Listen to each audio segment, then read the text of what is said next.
අයිබෝන් යාළුවනේ සුබ අලුත් අවුරුද්දක් වේවා. ඉතින් 2025 අප්‍රේල් 16 වෙනිදාද අවුරුදු පහුවෙලා දවස් දෙකක් විතර ගෙවිලා. ඉතින් කනගාටුදායක පොතක් කියන තමයි මම මේක අරගෙන ආවේ.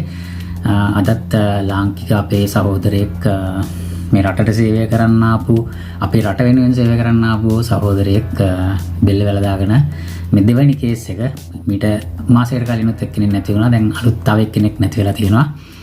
දෙයන්ගේ නාමයෙන් මම ඉල්ලා සිටින එක දැයි මේ රටවල් වලට එන්න ඇවිල්ලි වල අනවශ්‍ය පැටලි සම්බන්ධතා තියාගන්න එපා.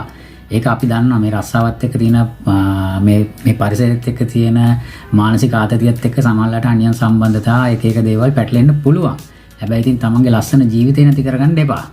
ලංකාවේ තමන්ගේ දෙමාපියෝ ඉන්නවා, සහෝදර සහෝදරි ඉන්නවා, බිරිඳක් ඉන්නවා, දරුවෝ ඉන්නවා. ඒක නිසා අනිවාර්යෙන් ඒගොල්ලෝ ගැන හිතන්න. මේ ඇවිල්ලි වල ඕන මිනිස්සෙක් කතා කරන අපි ඉන්නේ නොදන්න රටකට. එතකොට අපිට හම්බෙන්නේ પાස්පෝර්ට් යාළුවෝ. මේ කිසි කෙනෙක් සත විශ්වාස කරන්න එපා. ඔයාලගේ ජීවිතේ නැගිටින්න මේ කිසි කෙනෙක් උදව් කරන්නේ. තමන්ගේ මානසිකයෙන් තමන් හම්බ කරන දේ තමයි තමන්ට එහා දෙන්නේ. නිසා වෙන වෙන දේවල් කරලා තමන්ගේ ලස්සන ජීවිතේ නැති කරගන්න එපා. ඕන තරම් සම්බන්ධතාවයෙන් ඒක ඉතින් තමන්ගේ දෙයක්. ඒක මානසික මට්ටම අනුව තීරණය වෙන දෙයක්. අපිට ඒවා වළක්වන්න අයිතියකුත් නැහැ. එහෙම එපා කියන්නත් බෑ. තමන් දැනගන්න ඕනේ. ඇයි මේ ලස්සන ජීවිතේ කොහෙවත් යන මිනිස්සෙක් නිසා නැති කරගන්න. මම කාන්තා පාර්ශවයට ඇඟිල්ල දික් කරන්නේ නැහැ. මොකද වැරද්දක් කරනවා නම් දෙන්නම් වැරදි. ඒක නිසා මේ කරන දේවල් වලින් වෙන්නේ ඊශ්‍රායල් වලට එන වැඩ කරන කට්ටියට සහ එන පිරිසට උනත් සමහර වෙලාවල් වලට ප්‍රශ්නයක් වෙන්න පුළුවන්. ජීවිත නැති කරගන්න, සියදිවි හානි කරගැනීම දෙවෙනි එක තමයි මේ වාර්තා වෙන්නේ.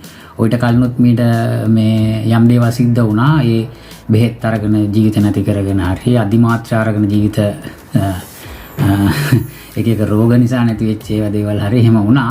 දෙයියන්ගේ නාමයෙන් ඉල්ලා සිටින අලුතෙන් එන අය කරුණාකර තමන්ගේ ජීවිතේ, තමන්ගේ වගකීම්, තමන්ගේ මව් රටේ තියෙන ඉන්න දෙමාපියෝ, වැඩිහිටියෝ, සහෝදර සහෝදරයන්, නෑදෑයන්, බිරිඳ, දරුවන් මේගොල්ලෝ සිහිපත් කරගෙන වැඩේ කරගෙන දෙයියනේ කියලා යන්න.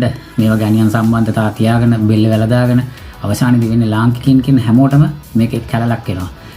මේක හිත රිදෙන්න කිව්වා නෙවෙයි, එන අයට දැනගන්න කිව්වේ. පරිස්සමින් එන්න, තමන්ගේ වැඩ ටික කරගෙන ලස්සන ජීවිතයක් ගත කරන්න අදිෂ්ඨාන කරගෙන එන්න. එහෙනම් සුබ දවසක්.